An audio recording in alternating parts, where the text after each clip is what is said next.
Good evening and salutations, my GH fans. This was kind of a weird episode because you had a lot of people, you had a lot of different interactions, but some of them were just like, was it really necessary? It's like throwing in a bunch of clips to hopefully make a whole episode.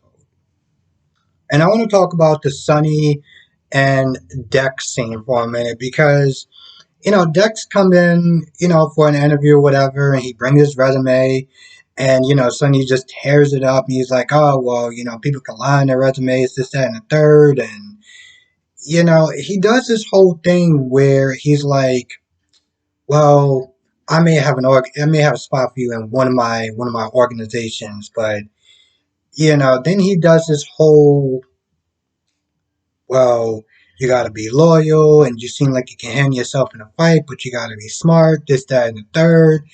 And I'm just like,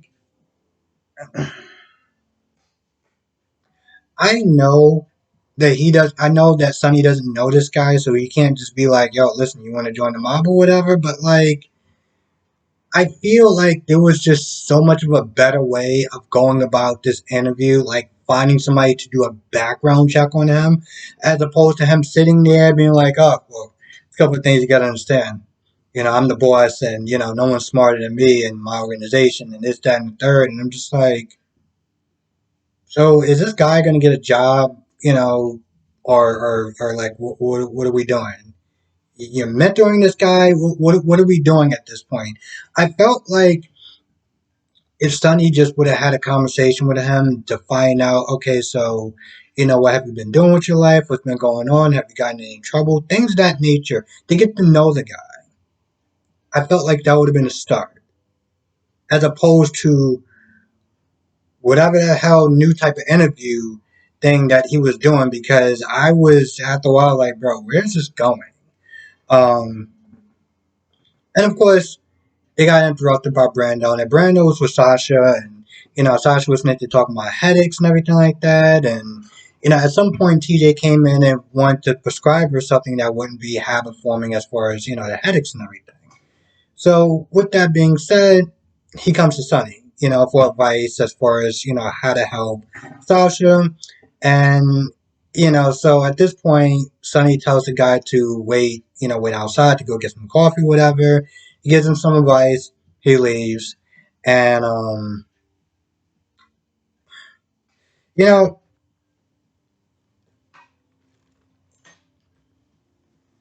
sometimes advice like that is pretty interesting because it's like the answer, but sometimes you need somebody else to sit there and kind of reconfirm that you're doing the right thing or that you're on the right path, to some extent. Because the only thing that he told Brando to do is just to be there for her.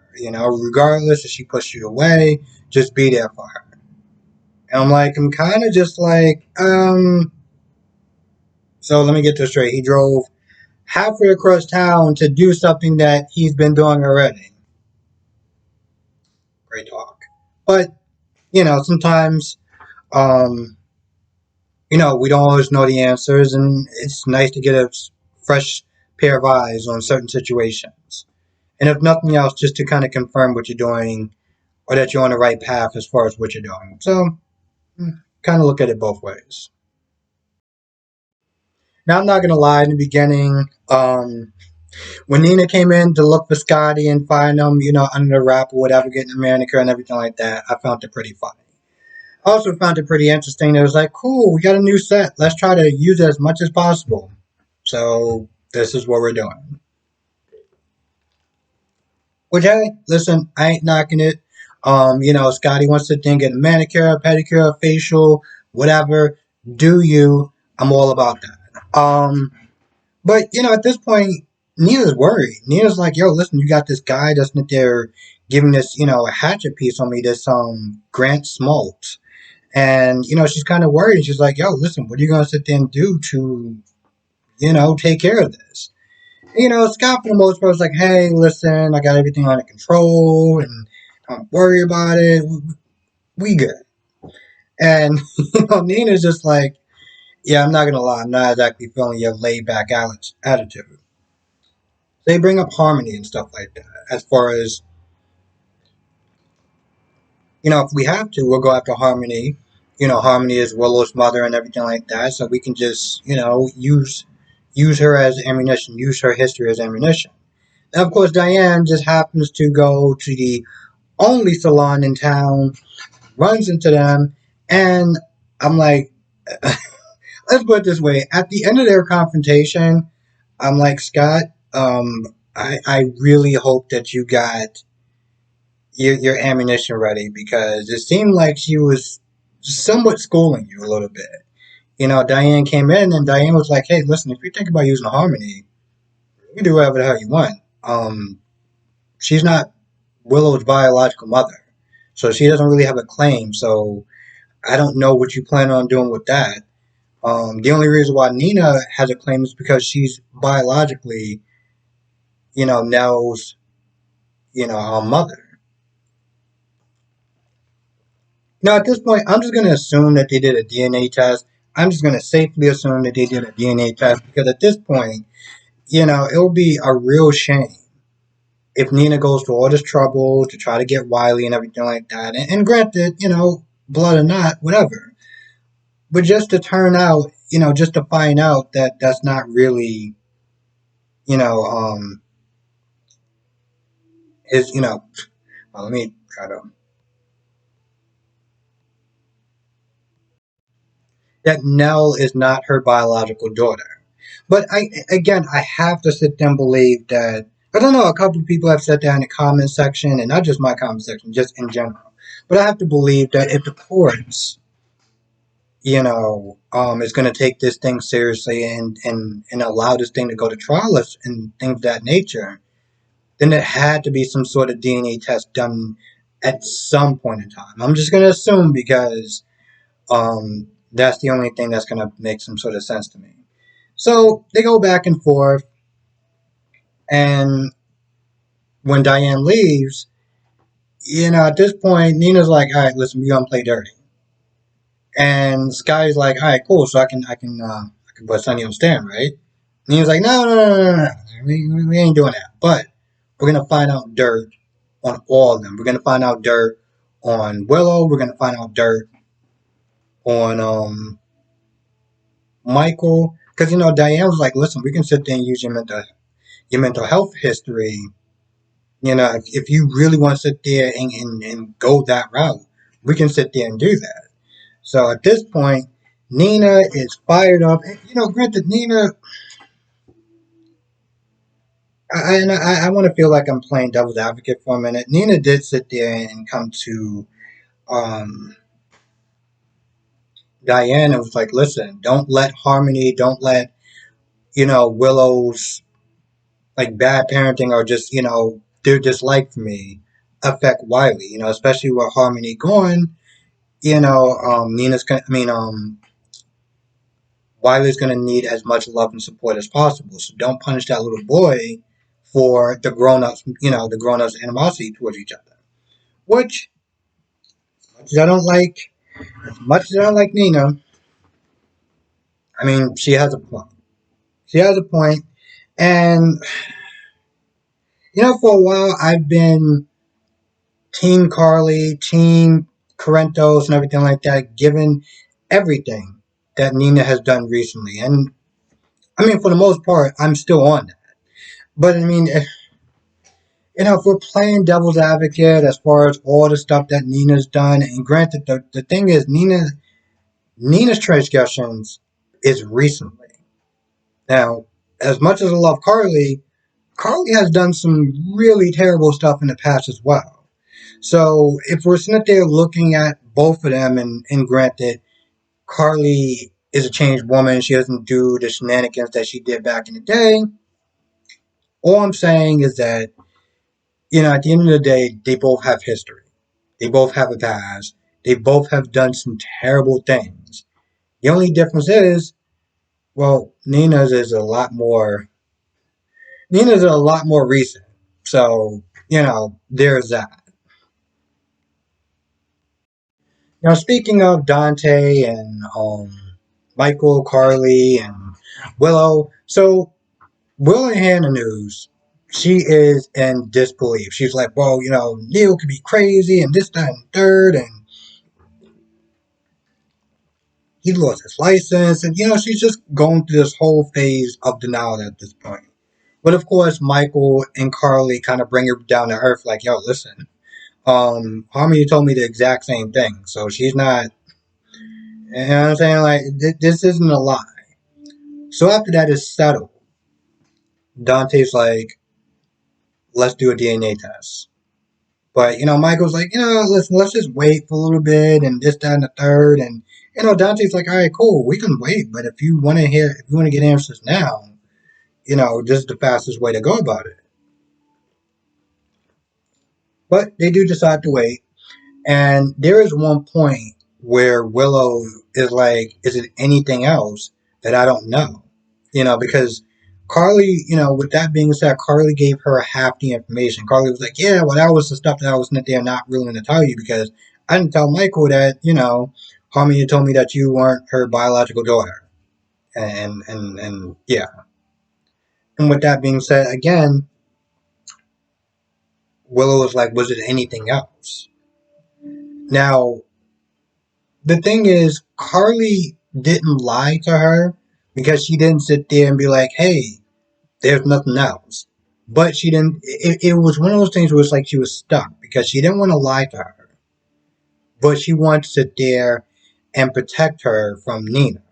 So I think Dante came up and he said something else and it, whatever, he said something. I don't know exactly what he said, but he said something and it was one of those like Saved by the Bell sort of moments where it was like Carly didn't have to sit there and lie to her.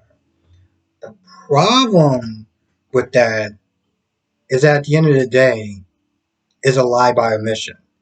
Yeah, she didn't sit there and flat out be like, nope, that was the only thing that Harmony said to me. Mm-hmm. Yep, that was about it. But not telling her is damn well the same thing. Um, let's talk a little bit about the Jordan and Curtis scene because I'm gonna be honest, some of it was just like, why are they just throwing everything into this episode? But I was like, all right, whatever. Um, so they both get to the hospital and they're both more or less looking for TJ.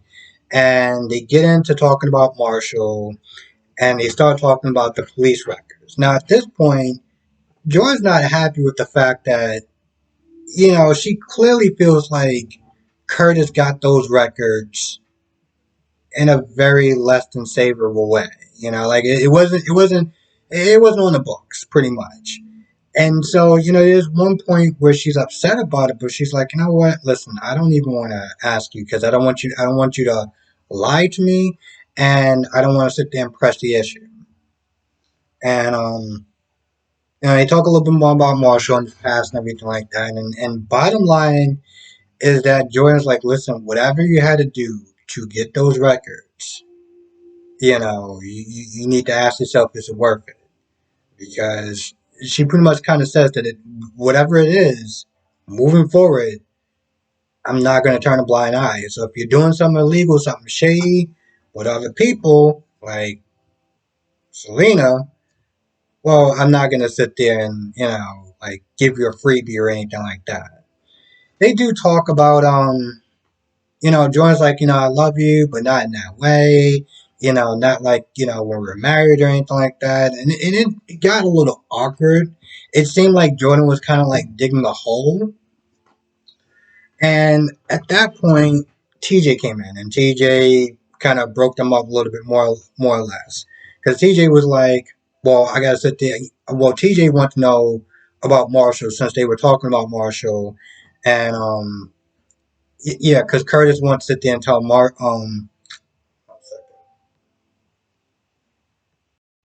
TJ wanted to sit there and, I mean, Curtis wanted to sit there and tell TJ what he found as far as the police records went. And then Jordan left. And it didn't seem like he really got a chance to sit there and tell him because TJ showed Curtis the instrument that he gave him in a note and everything like that. And more or less, he was just like, was it worth it? Whatever that information that I think it kind of either been the previews or during the episode, but yeah, it was definitely the previews. But in the previews, he did sit there and ask, was it worth getting that information? Can't remember which one it was. Anyway, he does sit there and ask, was it worth it getting that information? Um, and I think Curtis kind of blamed himself as far as Marshall leaving, as far as TJ not really, because he formed some sort of bond with him and stuff like that. So Curtis does kind of blame himself a little bit as far as like him leaving and leaving TJ as well.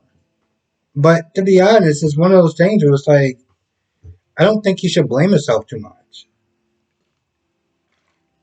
If Marshall wanted a real relationship with them, he would have been honest from the jump.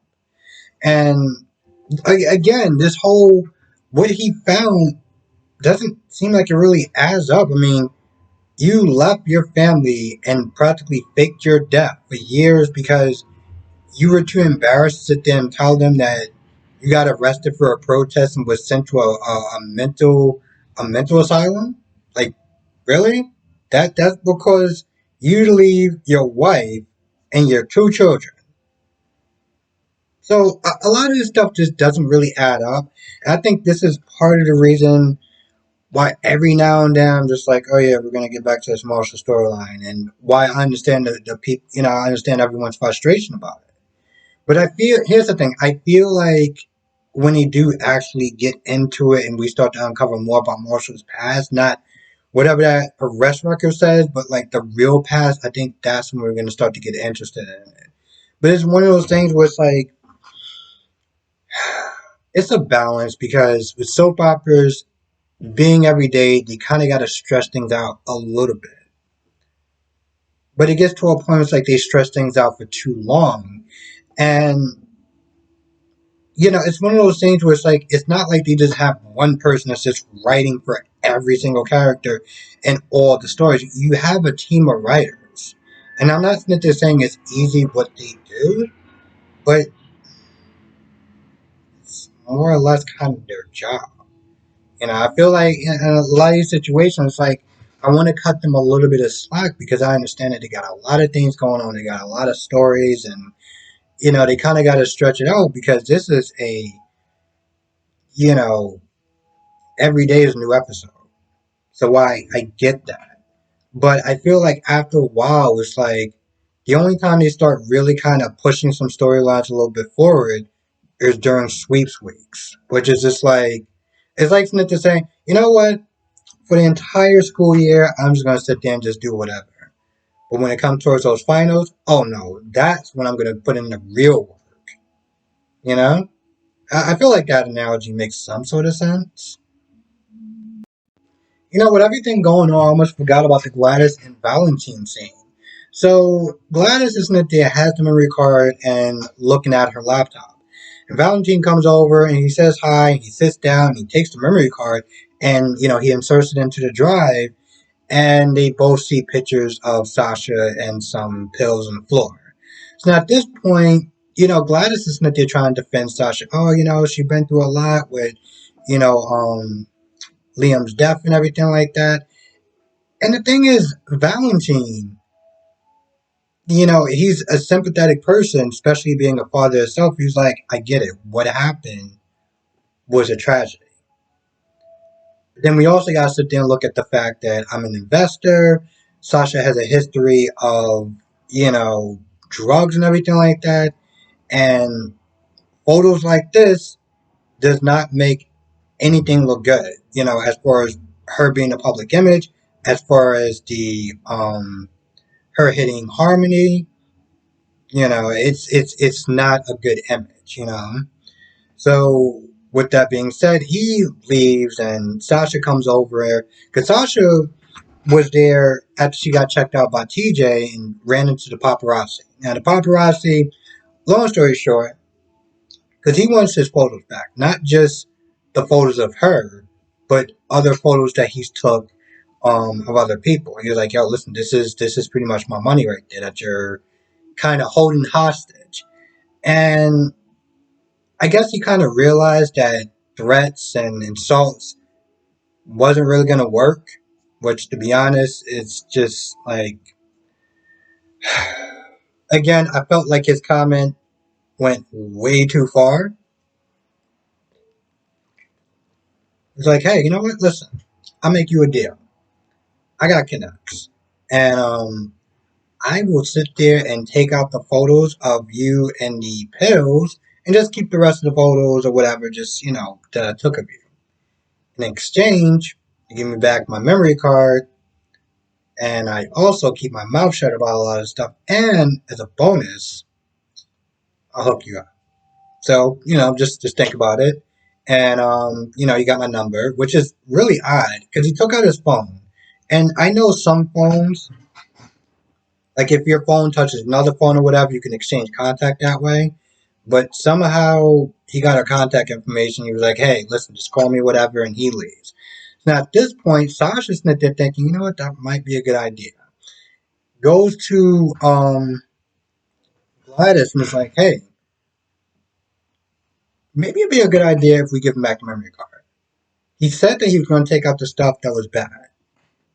Now Gladys is like, she made a bad pun and was like, as far as, as long we have the memory card, so we pretty much are in the driver's seat. Oh, wait, that's kind of a bad analogy. But the point is, she's basically saying, as long as they have the memory card, they have the power. Um, but, Sasha's like, listen, maybe if we sit there and give it back to him, he'll show, like, goodwill and faith and everything like that. And if, if he's there, he'll look the other way towards certain things or whatever. Now, she doesn't really get into that, but more or less, Gladys is like, yeah, I'm not really doing that. And Sasha go back to work because she got a bunch of meetings, things of that nature.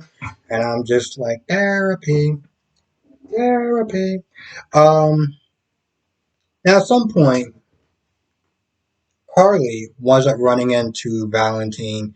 And they sit down, and Nina. I mean, Valentine's like, "Hey, you ever thought about just kind of squashing the beef between you and Nina? Because in her eyes, you did her dirty as far as her daughter. Um, and I get that she, kept Sonny away from you and your family and stuff like that, but." At the end of the day, it's about Wiley. And basically, he was sitting there saying, can't we just find a way to come to a compromise? Now, you know, Carly was like, what is it about her that makes rational men, turns their brains into mush? And to be fair, I'm pretty sure Jax at one point said the same thing about Sonny. Um, and hell, I guess if we can be honest, same thing can be said about her. Same damn thing can be said about Carly. Um, but Valentine is not there trying to rob Nina, and I respect that. Even though they're not together, he's still going to sit there and look out for her. So they sit down, and it seems like they're going to have a meeting of the minds, which is probably not going to go anywhere because Carly is not going to budge. And Valentine could sit there and say, all right, well, I tried.